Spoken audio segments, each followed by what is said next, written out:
Sarah Stovetop here to show you my Measure All cups. So they come in 3 different sizes. There's a 2 cup, there's a 1 cup, and there's the petite, which is basically 4 tablespoons.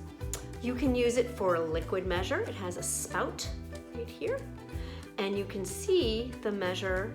You can see that like even water will show up in here. In fact, I have water in here, and you can see that it's up to the 1/2 cup level right there, okay? So you can see through it, and you've got tablespoons, teaspoons, fluid ounces, cup measurements, and milliliters. So a lot of options depending on what you're needing to measure. The other side is for your solids. So this is great for sticky things like peanut butter or honey. And you just push in, and it's meant to be kind of tight because they do want you to be able to squeeze. It's kind of like a squeegee effect on the inside. You push it down, and let's say you need 3 tablespoons of, I happen to have some brown sugar here. Here it is, up to the 3 tablespoon level right there. I think you can read it. And let me just show you how it works when you take it out.